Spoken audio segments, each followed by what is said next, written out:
Hello दोस्तों, स्वागत है आप सभी का इस सेशन में। इस सेशन में हम जो हमारी सीरीज है where we are discussing the entire component of Indian economy in Indian financial system उसको कंटिन्यू कर रहे हैं। और इस सेशन के थ्रू हम मॉड्यूल बी को भी टोटली कंप्लीटली जो है कवर कर लेंगे। तो इस सेशन में हम चैप्टर 18 एंड चैप्टर 19 जो IAFS का है उनको कवर करेंगे। Chapter 18 is national income calculation, जहां पर नेशनल अकाउंट्स के बारे में भी बात होगी थोड़ी सी। Chapter 19 is about union budget. तो फटाफट से ये दोनों हम कंप्लीट करेंगे, राइट। तो यहाँ पर इन सेशंस को बहुत अच्छे तरीके से बहुत लोगों ने फायदा उठाया है। You can also go through the entire session, और इसकी जो प्लेलिस्ट है उसका लिंक आपको मिल जाएगा in the description of this video. Along with this PPB and AFM के सेशंस भी हो रहे हैं, जहां पर कंप्लीट इन कंपोनेंट्स को पूरा का पूरा जो है थ्रू इंटरैक्टिव PPTs पूरा कॉन्सेप्ट आपको समझाया जा रहा है। साथ के साथ आपको MCQs भी कराया जा रहे हैं फॉर प्रैक्टिस। ये है डे 9, जहां पर हम चैप्टर 18 एंड 19 पढ़ने वाले हैं, और 3 के आसपास क्वेश्चंस मई 2023 में पूछे गए थे फ्रॉम दीज टॉपिक्स। सबसे पहला चैप्टर यहाँ पर chapter 17 that is national income calculation. तो यहाँ पर हम जो चैप्टर में इंपॉर्टेंट टॉपिक्स है उनकी डिवीजन एक बार देख लेते हैं। सबसे पहले जो सिस्टम ऑफ नेशनल अकाउंट्स हैं, यानी कि क्या स्टैंडर्ड्स हमें मेंटेन करने चाहिए with respect to creation of accounts, उससे रिलेटेड एक इंटरनेशनली एक्सेप्टेड और एग्रीड पूरा फ्रेमवर्क बनाया गया था। उसे हम सिस्टम ऑफ नेशनल अकाउंट्स 2008 कह रहे हैं, ठीक है, सिंपली। तो इससे रिलेटेड चीजें अगर हम देखें तो अकाउंट्स में करंट अकाउंट्स, एक्यूमुलेशन अकाउंट्स, ये चीजें होती हैं, उनको किस तरीके से किस स्टैंडर्ड से, लेट्स से हमने इंडिया में जो है अकाउंट्स का टेबल एक तरीके से बनाया है, अलग अलग जो टेबल्स उसमें होते हैं, और यूएस में अलग तरह से बनाया हुआ है, तो दोनों को एक दूसरे के अकाउंट्स को रीड करने के लिए डिफिकल्टी होगी। तो इंटरनेशनली हमें एक कॉमन सिस्टम लेकर आना होगा, जो कि यूनाइटेड नेशंस के द्वारा लाया गया था, जिसे SNA 2008 कहा जाता है। इसमें अकाउंट से बैलेंस शीट्स, टेबल्स जो बनाए जाते हैं as part of making the accounts, ये सारे के स्टैंडर्ड जो है दिए गए हैं, एंड दैट इज समथिंग जो कि इंटरनेशनली अग्रीड है। ये एक्चुअली हेल्प करेगा रिसर्च एंड पॉलिसी मेकिंग में, बिकॉज इंटरनेशनली हम कोलैबोरेट कर पाएंगे जब डेटा को रीड करने का।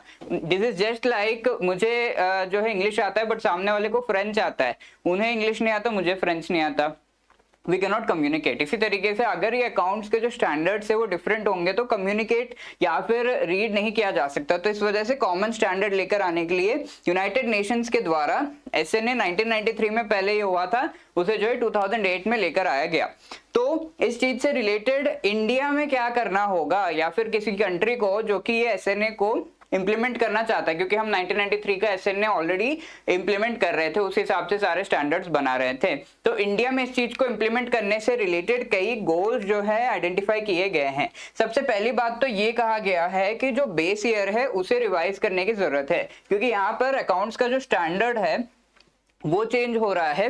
इसके साथ साथ कई सारे जो हम इंडिसेस हैं, कैलकुलेशंस करते हैं, फॉर एग्जांपल GDP भी कैलकुलेट करते हैं, तो हम एक बेस ईयर लेते हैं, जहां पर हम कहते हैं कि लेट्स से 2011 में हमने जो GDP कैलकुलेट अगर हम करेंगे तो 2011 का जो लेट्स से GDP या फिर कोई इंडेक्स का वैल्यू है वो 100 है, राइट। तो उससे कितना इंक्रीज हो रहा है इन द प्रेजेंट ईयर, वो चीज अगर हम देखते हैं तो उस पर्टिकुलर ईयर को हम बेस ईयर कहते हैं, सिंपल। तो उस बेस ईयर को रिवाइज करने की जरूरत है। पहले 1990s में जो भी हुआ था वो सारे बेस ईयर थे, तो 1990s से सारे के सारे बेस ईयर्स को मोस्टली 2011-12 में लाने की जरूरत है, सो दैट हम नए जो स्टैंडर्ड्स हैं विद रेस्पेक्ट अकाउंट्स मेकिंग उससे भी कंप्लाई कर पाए। इससे डेटाबेस रिव्यू मेथोडोलॉजी सबको रिव्यू करने के साथ साथ SNA 2008 को इंप्लीमेंट करने की जरूरत है। और ये जो SNA लाया गया है that is a collaboration of European Commission, IMF, World Bank, OECD as well as United Nations, right.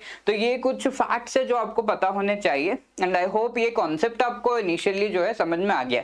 यही चीजें आपको यहाँ पर समराइज करके दे दी गई हैं, सो दैट रिकॉल करने में इजी हो आप जब PPT देखोगे आगे जाकर, ठीक है। और 2015 में एक्चुअली हमारी जो CSO है इसने चेंजेस करना शुरू किए।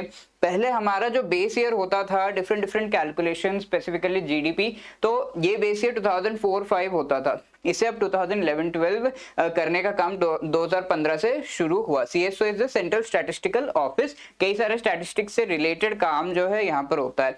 Technique for calculating national accounts भी उसे भी चेंज किया गया और मेजर चेंजेस ये किए गए। यहाँ पर आपको लिस्टिंग दिख रही है।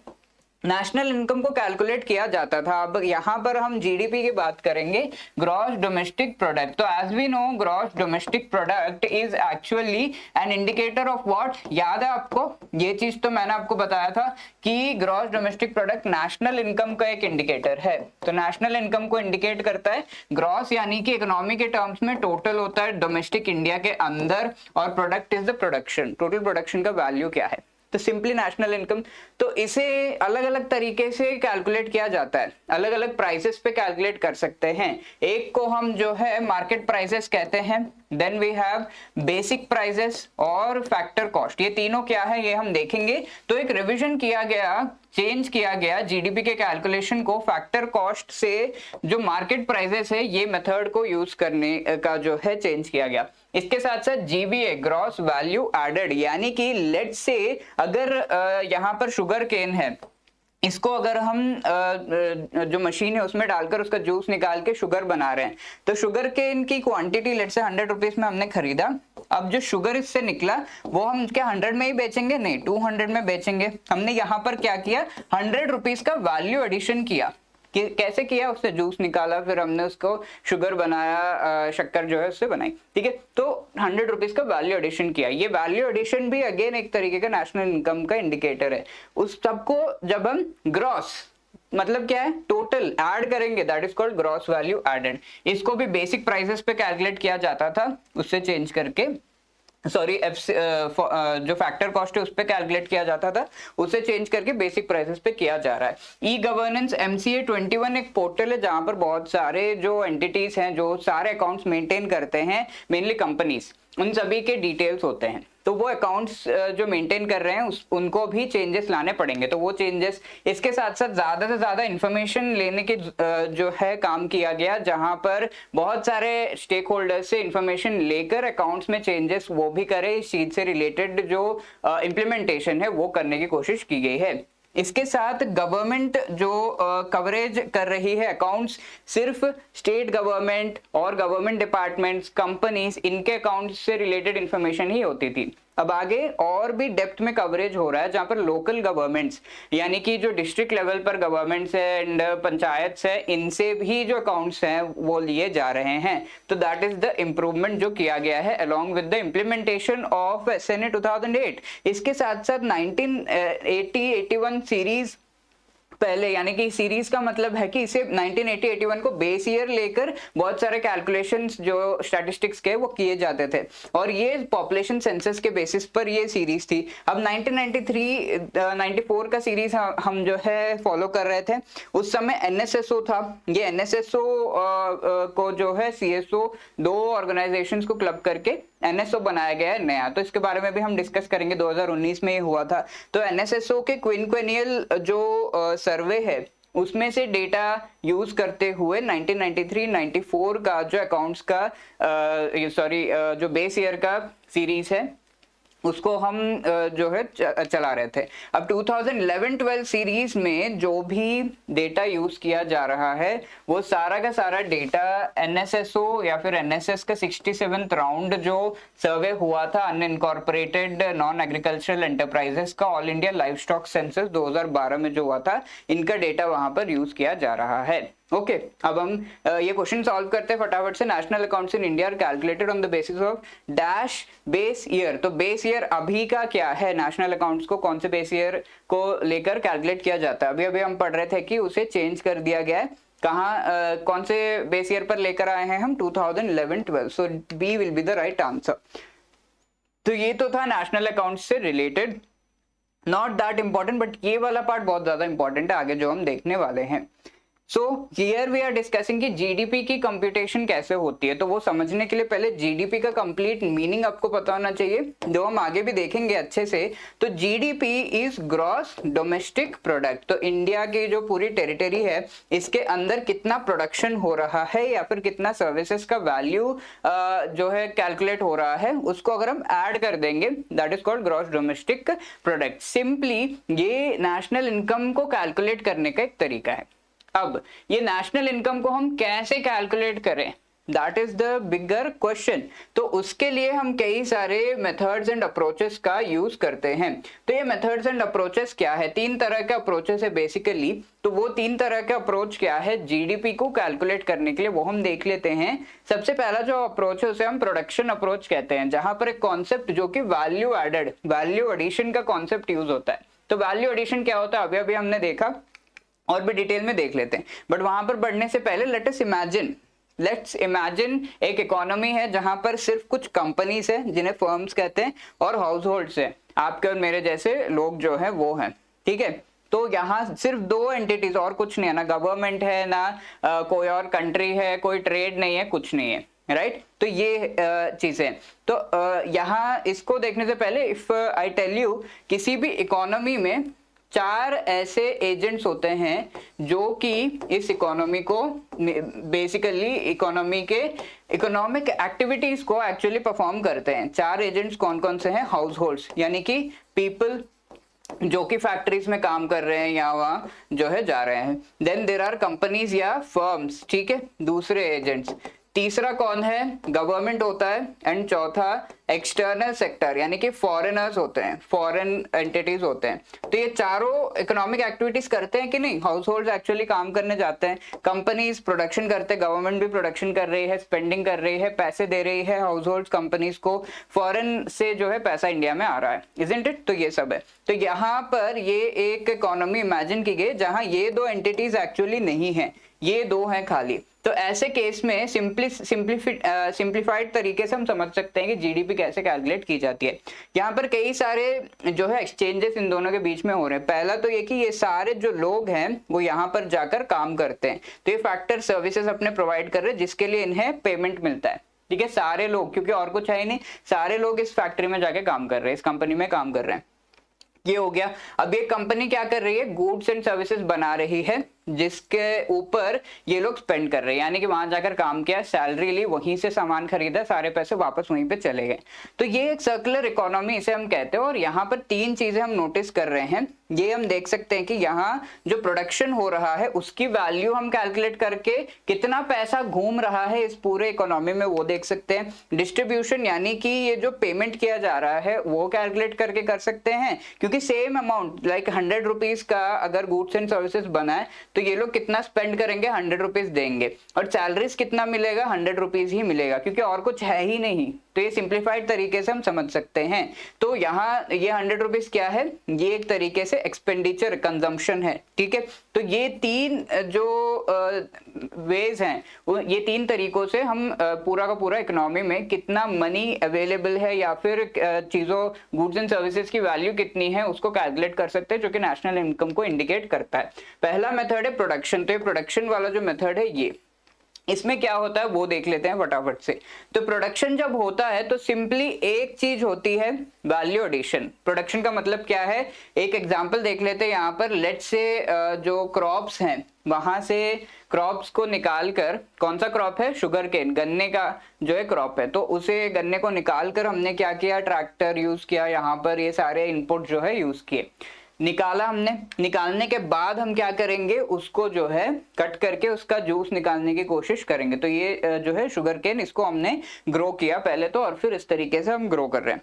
ग्रो करने के बाद इसका जूस निकालेंगे। जूस निकालने के बाद यहाँ पर क्या होगा, ये सारा जो ग्रो करने का प्रोसेस है इसमें लेट्स से हमने 100 रुपीज खर्च किए, फिर जूस निकाला तो वो 150 रुपीज जो है वहां पर लगा, पहले तो गन्ने को खरीदा एंड फिर उससे जूस निकाला, 50 रुपए का और काम किया, तो कितना वैल्यू ऐड हुआ यहाँ पर 50 रुपए का। लेट्स से शुगर जो है इसे हमने बना लिया तो ये 200 रुपए का अब बिक रहा है, जितना भी क्वांटिटी हमने लिया, तो 50 रुपए का और भी एक्स्ट्रा एडिशन यहाँ पर हो गया, isn't it? तो इस तरीके से हम ये कह सकते हैं कि हम हर एक स्टेज में वैल्यू ऐड करते जा रहे हैं। तो कितना कितना वैल्यू ऐड हो रहा है ईच एंड एवरी स्टेज में, उसको अगर हम ऐड कर देंगे पूरे प्रोडक्शन, पूरे इंडिया के प्रोडक्शन से रिलेटेड, तो वो जीडीपी को कैलकुलेट हम कर सकते हैं।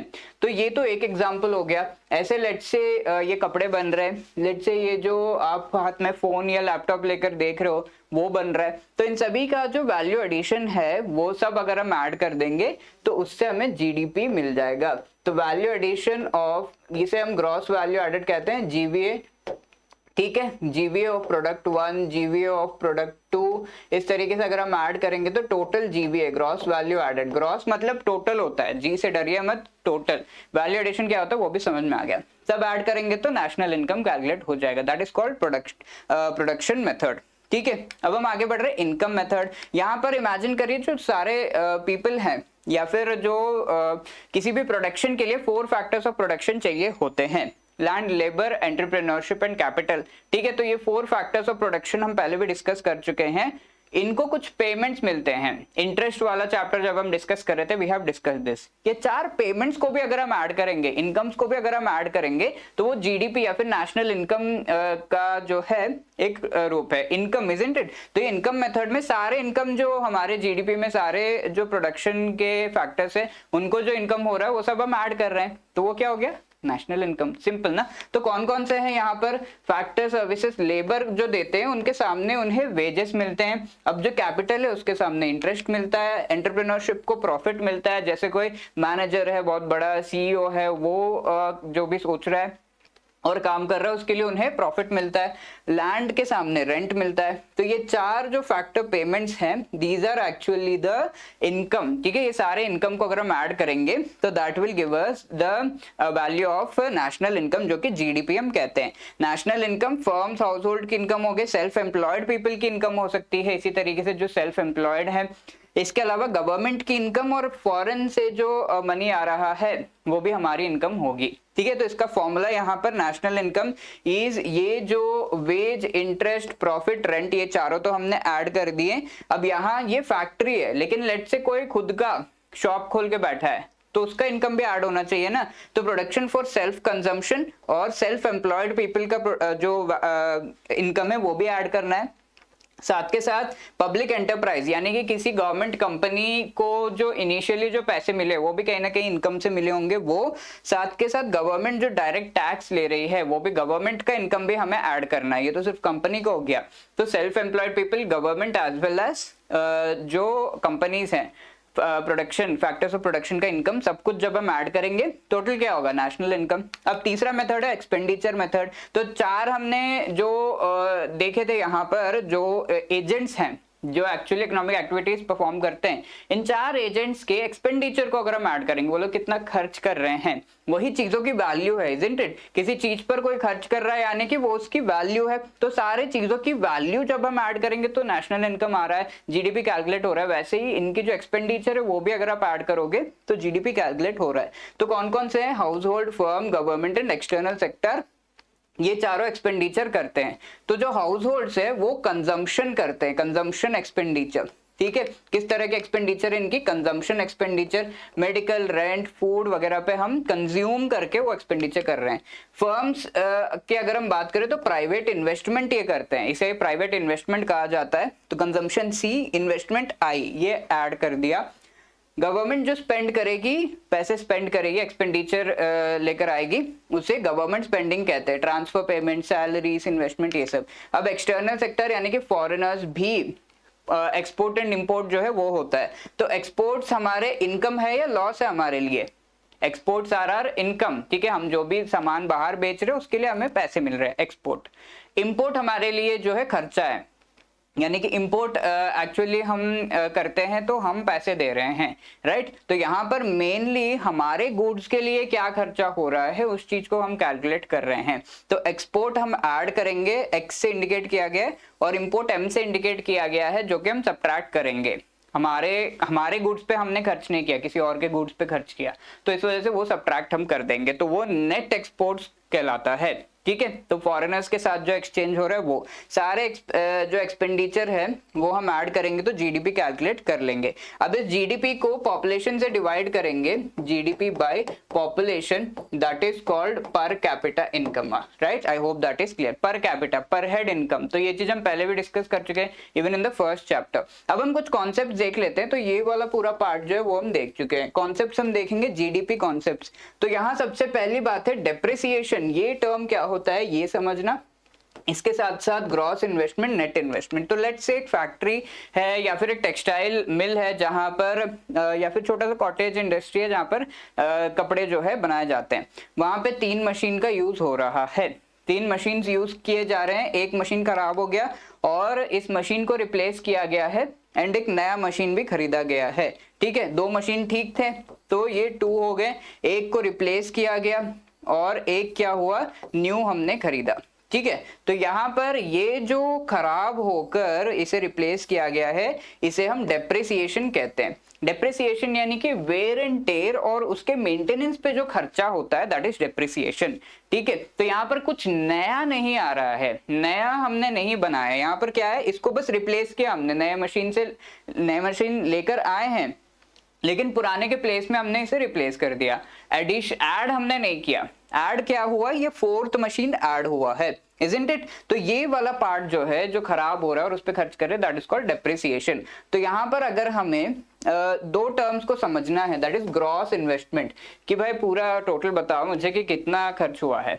तो टोटल खर्च हुआ है, 2 पे पहले खर्च हुआ था और 2 पे हमने फिर से खर्च किया, तो टोटल 4 मशीन्स पे हमने खर्च किया, that is gross investment is how much, 4। ठीक है, 4 मशीन्स का जो भी कॉस्ट है।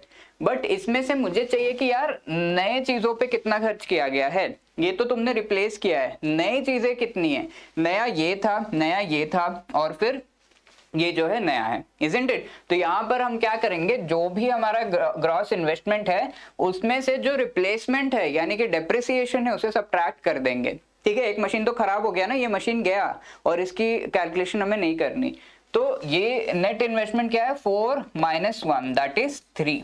ठीक है, नेट यानी कि नए चीजों पे क्या इन्वेस्ट किया हमने वही चाहिए, डेप्रिसिएशन नहीं चाहिए, दैट इज कॉल्ड नेट। तो ये नेट और ग्रॉस का जो रिलेशन है अब आपको याद रखना होगा इसको। ठीक है, जहां भी आप नेट और ग्रॉस देखोगे, net investment is nothing but gross investment minus depreciation.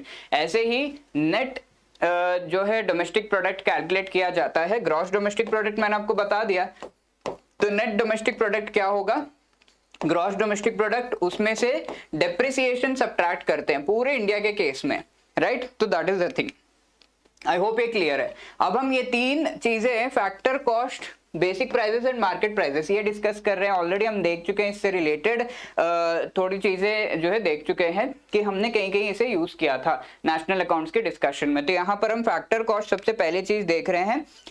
Simple है, अगर कोई इंडस्ट्री है उसे एस्टैब्लिश किया जा रहा है तो उसको एस्टैब्लिश करने के बाद जो प्रोडक्ट्स वहां पर बन रहे हैं, एक प्रोडक्ट एक साबुन जैसे बनाया गया, तो वो साबुन को बनाने के लिए उस फैक्ट्री ने कितना खर्चा किया, that is factor cost simply. ठीक है, इसमें कोई भी टैक्स अभी ऐड नहीं हुआ है। साबुन क्या सीधा सीधा फैक्ट्री दाम पे आपको मिल जाएगा, नहीं, उसमें टैक्सेस ऐड होते हैं और 2 स्टेजेस में ऐड होते हैं, राइट। वो 2 स्टेजेस के जो प्राइजेस हैं वो actually basic price and market price ये कहा जाता है। तो फैक्टर कॉस्ट इज सिंपली उस साबुन को बनाने के लिए कितना पैसा लगा, लेट्स से 100 रुपीज लगा, तो ये 100 रुपीज गए कहाँ, इसके कंपोनेंट्स बताएंगे कि एम्प्लॉयज को दिया गया, ये एक्चुअली जो ऑपरेटिंग सरप्लस है वो था, वर्क और प्रॉफिट वगैरह का जो मिक्स्ड इनकम है वो सारा कुछ जो है फैक्टर कॉस्ट में आता है। अब इसमें अगर हम नेट प्रोडक्शन टैक्सेस, तो प्रोडक्शन से रिलेटेड कुछ टैक्सेस होते हैं। फॉर एग्जांपल ये साबुन बनाने की फैक्ट्री जो है किसी एक जगह पर होगी, उस वहां पर लैंड का टैक्स लग रहा होगा, बट गवर्नमेंट कुछ सब्सिडीज भी दे रही है। लैंड का टैक्स 100 रुपए है लेकिन गवर्नमेंट 50 रुपए का सब्सिडी दे रही है, तो एक्चुअली कितना खर्च किया हमने, 50 रुपए ही खर्च किया। ठीक है, तो इस वजह से नेट टैक्सेस का मतलब होता है कि टैक्स हमने जो भी पे किया माइनस सब्सिडी जब हम करते हैं that is the net tax. और ये प्रोडक्शन के लेवल पर अलग तरह के टैक्सेस होते हैं जो हम पे करते हैं, और इसके बाद क्या ये जो है साबुन यहाँ पर आया 100 रुपए का, इसमें कितना 50 रुपीज का जो टैक्स है वो ऐड हो गया, क्योंकि लैंड टैक्स उसे जो है देना पड़ा, और वो प्राइस भी हम प्रोडक्ट के प्राइस में जोड़ देते हैं। ये जो प्रोडक्शन टैक्सेस है ये बिल्कुल भी इंडिपेंडेंट होते हैं ऑफ द क्वांटिटी। जो भी क्वांटिटी ऑफ प्रोडक्ट 100 जो है साबुन बनाओ या 200 साबुन बनाओ, लैंड का जो टैक्स है वो तो सेम ही रहेगा, राइट, अनलेस आप एक्सपैंड करो तो लैंड रेवेन्यू ये सब आ जाता है। सब्सिडीज क्या है, रेलवेज वगैरह की आ जाती हैं, ठीक है। अब जब ये दोनों ऐड हो जाते हैं, फैक्टर कॉस्ट, इसमें नेट प्रोडक्शन टैक्सेस ऐड हो जाते हैं, प्रोडक्शन से रिलेटेड, लैंड से रिलेटेड लेट से टैक्सेस है वो ऐड हो जाते हैं, उसे हम बेसिक प्राइसेस कहते हैं। अब इसमें अगर प्रोडक्ट टैक्सेस भी ऐड हो गए then that will be called market price, ठीक है। प्रोडक्ट टैक्सेस क्या होते हैं, अब ये साबुन 150 रुपीज का जो है ट्रांसपोर्टेशन के लिए रेडी है, ट्रांसपोर्ट होते हुए टोल टैक्स दिया या फिर जीएसटी दिया, ये सारे जो है प्रोडक्ट टैक्सेस। और ये किस पे डिपेंड करते हैं, कितने 100 होंगे, 100 सामान है तो टैक्स आपका लेट से 100 रुपीज लग रहा है, 200 सामान है तो आपका टैक्स ज्यादा लगेगा, लेट से 150 रुपीज लग रहा है। तो ऐसे प्रोडक्ट के नंबर पर डिपेंड करता है, that is why product tax कहा जाता है, एक्साइज, सेल्स ड्यूटी, इस पर भी गवर्नमेंट सब्सिडी देती है, और ये जब ऐड होता है that is called market price. तो इन आगे अगर मैं एमपी लिखूं तो आपको समझ में आ जाना चाहिए कि हम मार्केट प्राइस की बात कर रहे हैं, जहां पर net product and production taxes सब ऐड हुआ है on the factor cost. FC लिख रहा हूं तो फैक्टर कॉस्ट है, और बी पी लिख रहा हूं तो बेसिक प्राइसेस है, ठीक है। तो ये चीजें, gross domestic product in India is mainly calculated using dash method, okay. तो 3 मेथड्स हमने देखे, कौन कौन से, वैल्यू एडेड या production, income and expenditure method. इनमें से इंडिया में किस मेथड से कैलकुलेट किया जाता है, let me tell you, it is expenditure method, A is the right answer. अब हम जीडीपी और एक कॉन्सेप्ट जो कि जीएनपी, ग्रॉस नेशनल प्रोडक्ट, इसका डिफरेंस देख रहे हैं। जीडीपी यानी कि इंडिया में जितना भी प्रोडक्शन हुआ है वो, इंडियंस हो या फॉरेनर्स हो, कोई भी, इंडिया में जितना प्रोडक्शन हुआ दैट इज जीडीपी। जीएनपी क्या है, इंडियंस ने जितना प्रोड्यूस किया। तो ये जो इंडिया के अंदर ब्लू आप देख रहे हो ये सारे इंडियंस हैं, कुछ लोग नेपाल में भी हैं, कुछ लोग म्यांमार में हैं, यहाँ श्रीलंका में भी हैं, उन्होंने भी जो प्रोडक्शन किया है उसे भी हम ऐड करते हैं in the GDP, then that is called gross national product. National यानी कि इंडियंस, ठीक है, इंडियन सिटीजन्स की यहाँ पे बात हो रही है। क्यों भाई, क्यों ऐड करते हैं, क्योंकि ये जो श्रीलंका में है ये जब प्रोडक्शन करेगा, कोई सामान बनाएगा, उससे जो प्रॉफिट होगा वो कहाँ जाएगा, उनके रिलेटिव जो इंडिया में है वहीं पे आएगा ना। तो इस वजह से नेट इनकम, फैक्टर इनकम इसे कहा जाता है। जो भी पीपल बाहर हैं, प्रोडक्शन कर रहे हैं और उसमें फैक्टर्स ऑफ प्रोडक्शन इंक्लूडेड है, तो उससे जो इनकम हो रही है नेट फैक्टर इनकम कहा जाता है इसे, फ्रॉम अब्रॉड, ठीक है। तो the term is NFIA, net factor income from abroad. ये जब ऐड होता है जीडीपी में that is called gross national product. यहाँ पर आप देख रहे हो इंडियंस है, और ये रेड वाले जो है ये इंडियंस नहीं है, पर जीडीपी में हम डिफरेंशिएट नहीं करते, इंडिया के अंदर कितना प्रोडक्शन हुआ ये भी ऐड कर देंगे, ब्लू वाला भी ऐड कर देंगे, सब कुछ इंडिया में होना चाहिए। अब ये बाहर जो म्यांमार यहाँ हुआ है वो हम ऐड नहीं करेंगे, चाहे वो इंडियंस हो, दैट इज जीडीपी। डोमेस्टिक इसीलिए लिखा हुआ है, डोमेस्टिक यानी कि टेरिटरी, इंडियन टेरिटरी के अंदर। नेशनल यानी कि इंडियंस ने जो प्रोड्यूस किया इंडिया या बाहर, दैट इज कॉल्ड जीएनपी। तो जीएनपी कैसे कैलकुलेट होता है, जीडीपी में हम फैक्टर इनकम, जो बाहर से इनकम आ रही है, ये इनकम ये सब हम ऐड करते हैं, सिंपल, ठीक है। तो आप पूछ रहे हो कि सर थोड़ी इनकम बाहर भी जा रही होगी, यहाँ पर ये रेड वाले हैं वो, ठीक है। तो ये इनकम जो बाहर जा रही है इसे हम सबट्रैक्ट करते हैं, इसीलिए इसे नेट कहा जाता है, नेट फैक्टर इनकम। और जीडीपी में ये चीज याद रखनी है आपको कि इंटरमीडिएट गुड्स के प्राइसेस ऐड नहीं होते, फाइनल गुड्स के प्राइसेस ही ऐड होते हैं। फॉर एग्जांपल शुगर केन के लिए हमने शुगर बनाने के लिए गन्ना जो है उसे लिया, गन्ने को हमने जूस बनाया, तो जूस का प्राइस ऐड नहीं होगा यहाँ पर। फाइनली जो शुगर का प्राइस है बस उसको हम कैलकुलेट करके उसको जीडीपी में इंक्लूड करते हैं।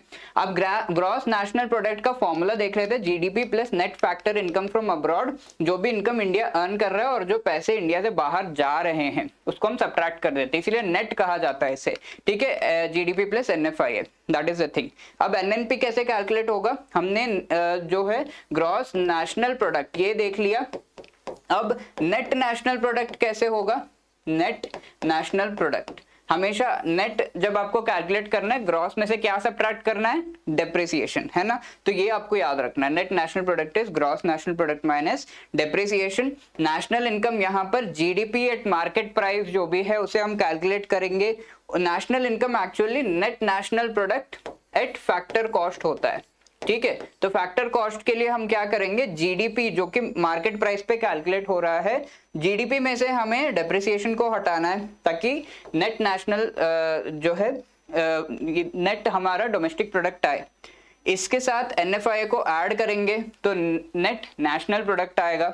इसमें हम टैक्सेस को जो है सब्ट्रैक्ट कर देंगे, ठीक है, क्योंकि फैक्टर कॉस्ट इसमें टैक्सेस जब ऐड होते हैं तब वो मार्केट प्राइस बनता है। तो ये मार्केट प्राइस में से जब हम टैक्सेस सब्ट्रैक्ट करेंगे तब हमें फैक्टर कॉस्ट आएगा, ठीक है। तो एनएनपी एट फैक्टर कॉस्ट को हम एक्चुअली नेशनल इनकम मानते हैं, right. I hope this thing is clear. आगे हम बढ़ रहे हैं, ग्रॉस नेशनल इनकम। तो यहां पर हमने देखा था कि जो भी पैसे इंडिया में आ रहे हैं और इंडिया से बाहर जा रहे हैं उनको जब हम ऐड एंड सब्ट्रैक्ट कर रहे हैं तो हमें ग्रॉस नेशनल प्रोडक्ट कैलकुलेट हम कर पा रहे थे। अब एक और टर्म है ग्रॉस नेशनल इनकम। तो दो तरह के एंटिटीज इंडिया के अंदर जो पीपल हैं वो भेज सकते हैं पैसा, कंपनीज और बड़े बड़े जो ट्रांसफर अलग अलग तरीके के, लेट्स से यूएस ने इंडिया को पैसे दिए किसी चीज के लिए, यूएस ने इंडिया को ग्रांट्स दिए, लोन्स दिए, तो ये सब ऐड नहीं होता है जीएनपी में। ओनली पीपल जो फैक्टर इनकम जो आता है उसे ऐड करते हैं। बट ग्रॉस नेशनल इनकम में सारा इनकम जो इंडिया रिसीव कर रहा है उसमें से सारा पैसे जो इंडिया से बाहर जा रहे हैं वो सब सब्ट्रैक्ट करके जब उस नेट जो कंपोनेंट को ऐड करते हैं जीडीपी में, that is called gross national income. I hope that is clear. People का अगर हम देखेंगे तो ग्रॉस नेशनल प्रोडक्ट होता है। पीपल के साथ साथ अगर हम यूएसए की गवर्नमेंट भी हमें ट्रांसफर करिए उसको भी कंसिडर करेंगे तो ग्रॉस नेशनल इनकम उसे कहते हैं, सारा इनकम, यहाँ पर ओनली पीपल का इनकम, ठीक है। GDP plus net income from abroad, ये हो गया। अब हम रियल एंड नॉमिनल जीडीपी का कॉन्सेप्ट देख लेते हैं फटाफट से। जीडीपी तो समझ गए, रियल एंड नॉमिनल हमें समझना है। यहाँ पर लेट्स से जो 2011 के प्राइजेस हम कंसिडर करके बहुत सारी प्रोडक्शन जो है उसे देख रहे हैं। 10 kg कॉफी 100 रुपए का है, 20 kg टी 200 रुपए का पर केजी, रबर 30 kg 300 रुपए का पर केजी, ये हमने प्रोड्यूस किया। टोटल 14,000 जो है इसका कॉस्ट हुआ। ये जो है प्रेजेंट के प्राइजेस है। लेट्स से ये प्राइजेस अगर हम 2011 में कितने हैं वो अगर कैलकुलेट करेंगे तो क्या आएगा, तो सेम चीज यहाँ पर 2011 में लेट्स से 100 रुपए जो कॉफी मिल रहा था आज के डेट में वो उस समय 10 रुपए में मिल रहा है, 200 रुपए का 20 में मिल रहा है, उस समय 300 रुपए का जो पर केजी रबर है 30 रुपए में मिल रहा है। तो इसको अगर हम ऐड करेंगे तो 1400 रुपए आ रहा है।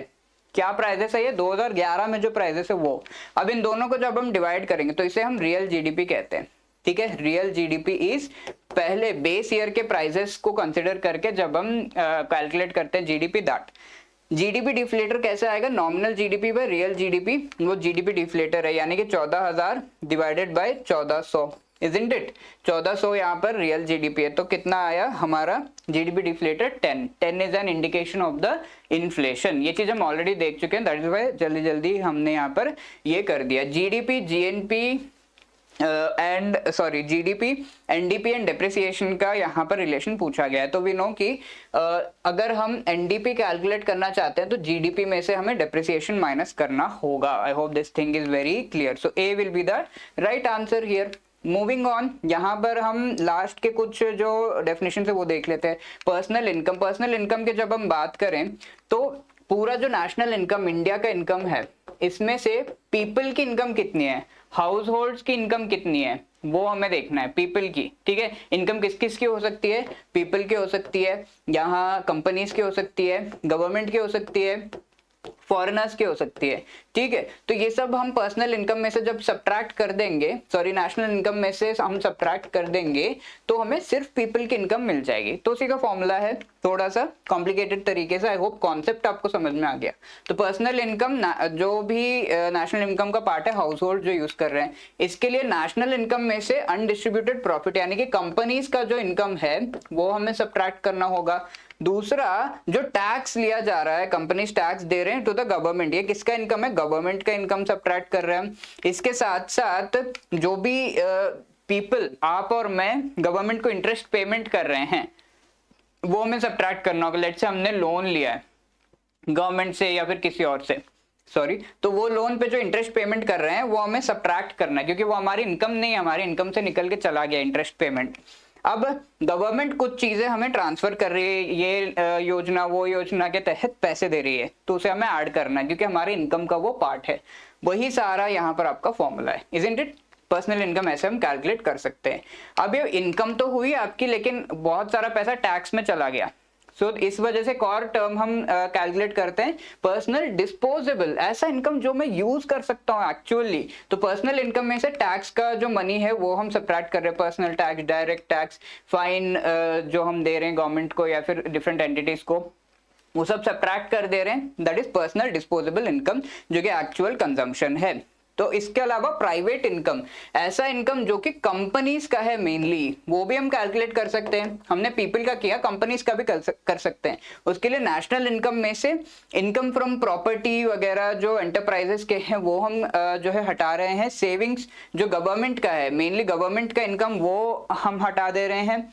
इंटरेस्ट ऑन नेशनल डेट, यानी कि हम जो कंपनीज है उन्होंने गवर्नमेंट को पैसे दिए हैं लोन में, तो उस पर जो इंटरेस्ट गवर्नमेंट दे रही है वो सारा एक्चुअली जो कंपनीज के इनकम में आता है। Net current transfers from government और अब्रॉड, तो गवर्नमेंट भी कुछ पैसे कंपनीज को दे रही है, वो हम ऐड करेंगे। उसके साथ साथ अब्रॉड यानी कि फॉरेन से कुछ पैसे आ रहे हैं, वो भी ऐड करेंगे। हम नेशनल इनकम एग्रीगेट्स यहाँ पर हम देख रहे हैं, जीडीपी बेसिक प्राइसेस पे जब हमें कैलकुलेट करना है तो फैक्टर कॉस्ट में production tax minus production subsidies, तो ये तो आपको समझ में आ गया होगा, we have already discussed. GDP market prices पे करना है तो GVA at basic prices plus production taxes minus production subsidies, ठीक है, तो ये हम कर सकते हैं।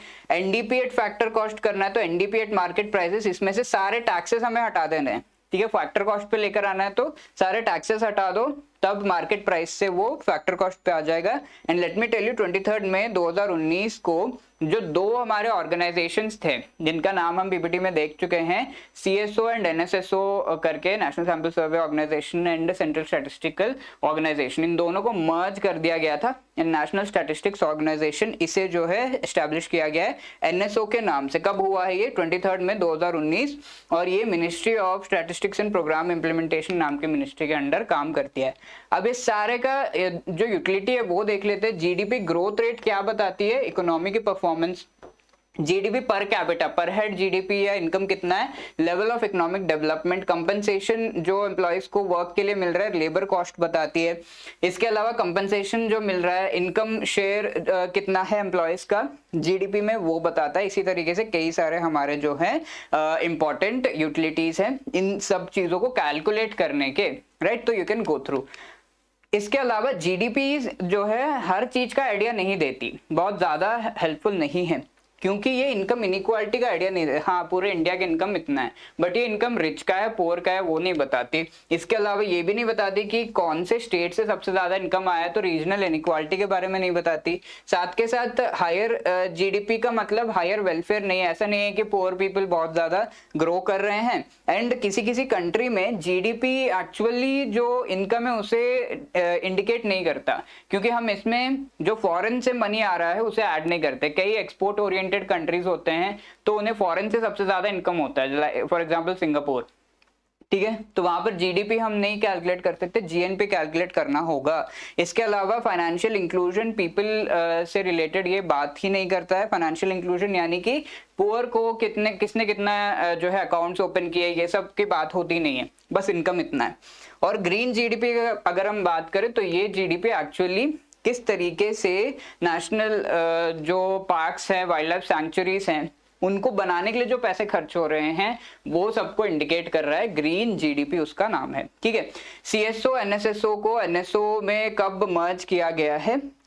मोस्पी के अंडर ये पूछा जा रहा है 15 अप्रैल 1 जनवरी 23 में 29 में। So we know the correct answer here is C, 23 May 2019. So confuse नहीं होना, 23 May 2019 is the right answer. Moving on to the next chapter, that is union budget. तो यूनियन बजट में दो इंपॉर्टेंट चीजें हम यहाँ पे देखेंगे कि यूनियन बजट का मीनिंग किस तरीके से, मर्जर वगैरह हुआ, कब लाया जाता है, और डेफिसिट्स, ये दो इंपॉर्टेंट टॉपिक्स हैं, ठीक है। यूनियन बजट क्या होता है? लेट्स से आप कोई भी या फिर कोई पर्सन कोई जॉब कर रहा है या बिजनेस है, तो उनकी थोड़ी इनकम होगी और उसके सामने थोड़ा एक्सपेंडिचर होगा, वो कुछ पैसे खर्च करना चाहते हैं।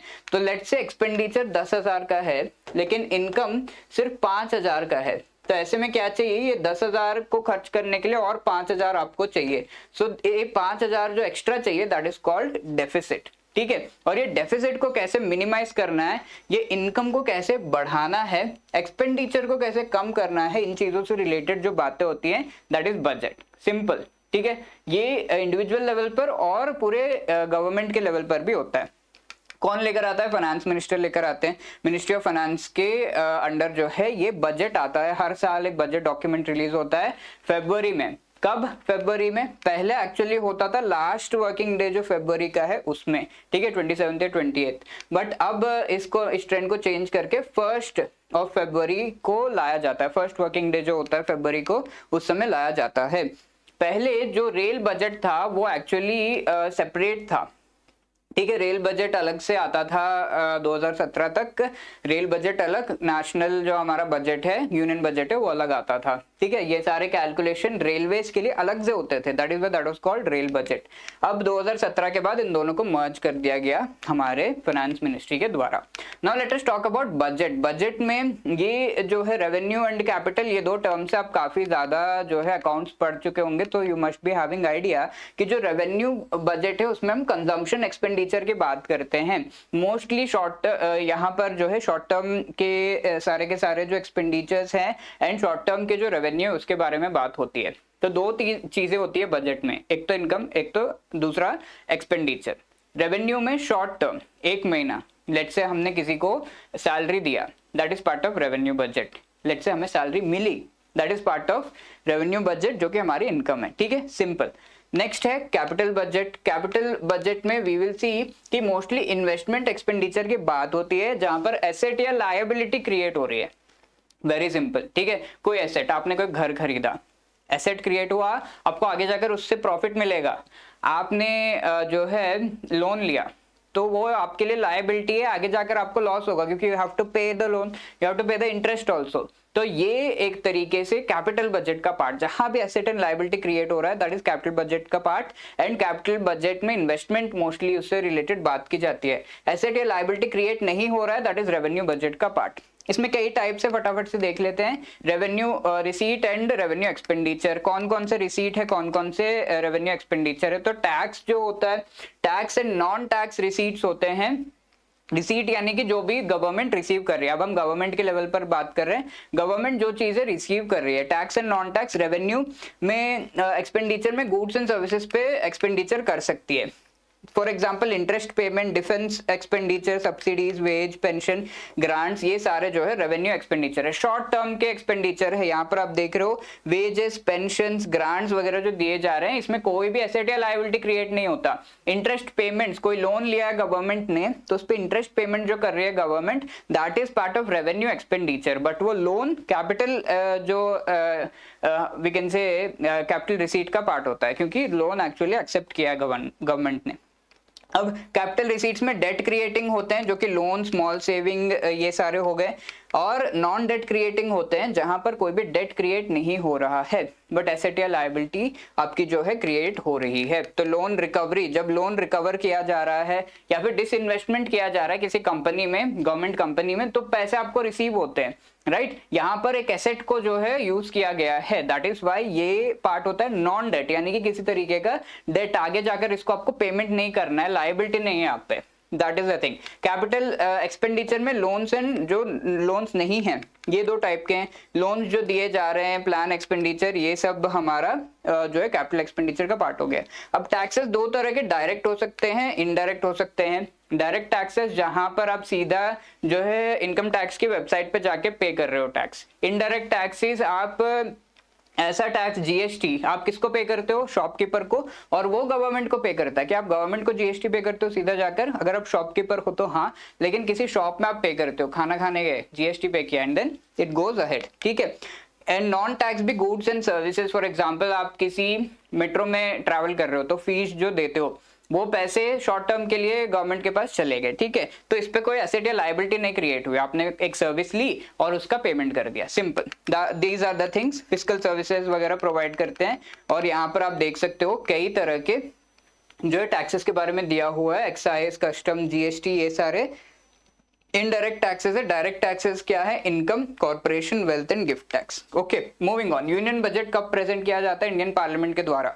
वर्किंग डे जो लास्ट है फरवरी का, वो जनवरी मार्च, ये फरवरी जो है ये पता है हमें, लेकिन लास्ट या फर्स्ट ऑफ फरवरी। ऑब्वियसली अभी अभी हमने देखा D is the right answer. Moving on, that was budget. अब कुछ डेफिसिट्स की बात कर लेते हैं। डेफिसिट क्या है, सबसे पहले तो वो आपको पता होना चाहिए। डेफिसिट इज, लेट से आपको गवर्नमेंट को 10,000 रुपए खर्च करने हैं, एक्सपेंडिचर, बट गवर्नमेंट के पास कितना है, 5,000 रुपीज इनकम हुआ है, खाली 5,000 रुपए और चाहिए कहीं से, दिस इज कॉल्ड डेफिसिट। ठीक है, तो ये डेफिसिट अलग अलग टाइप्स के हैं बेस्ड अपॉन फाइनेंसिंग और ट्रांजैक्शन। ठीक है, सबसे पहला यहाँ पर ये तो हमें समझ में आ गया, ये सारे बजट के कंपोनेंट्स। तो मेन बात यही होती है बजट में कि ये डेफिसिट जो है उसे कम किया जाए। इनकम क्यों नहीं बढ़ रहा है, 5,000 क्यों, 6,000, 7,000, 8,000 क्यों नहीं हो रहा है, ये डेफिसिट कम कैसे होगा वो। तो अब जो भी हो, एक्सपेंडिचर कंपलसरी 10,000 हमें करना है, तो कहां से होगा, ये पैसे क्या करना होगा, बोरो करना होगा। और ये बोरोइंग किस टाइप की हो सकती है, शॉर्ट टर्म की हो सकती है, गवर्नमेंट ट्रेजरी बिल लेकर आती है, शॉर्ट टर्म इजंट इट, याद है आपको। और ये लॉन्ग टर्म की हो सकती है, गवर्नमेंट जो है गवर्नमेंट सिक्योरिटी लेकर आती है, G-Secs। और ये क्या होता है, गवर्नमेंट सिक्योरिटीज आर 1 ईयर से ज्यादा कई बार होते हैं, 5 साल 10 साल के भी। तो इन दो तरीके से अपना जो डेफिसिट है उसे फाइनेंस कर सकती है गवर्नमेंट। तो पहला जो तरीका है, अगर बोरोइंग शॉर्ट टर्म की हो रही है उसे हम बजट डेफिसिट कहते हैं, यानी कि यूज कर लिया शॉर्ट टर्म ट्रेजरी बिल, ये सब भी दे दिए, पर ये 5,000 में से सिर्फ 4,000 रुपए मिले, 1,000 रुपए अभी भी डेफिसिट है, so that is called budget deficit. 1,000 rupees is budget deficit after including the borrowings. अब ये लॉन्ग टर्म के अगर होंगे तो उसे मॉनेटाइज्ड डेफिसिट कहते हैं। लॉन्ग टर्म के गवर्नमेंट सिक्योरिटी लेट से इशू कर दिया और 500 रुपए मिल गए, लेकिन 500 रुपए अभी भी जो है एक्सपेंडिचर के लिए चाहिए, दैट इज कॉल्ड मॉनेटाइज्ड डेफिसिट। ठीक है, तो यही सब आपको यहाँ पर पूरा एक्सप्लेन कर दिया गया है, एग्जांपल्स आर आल्सो गिवन।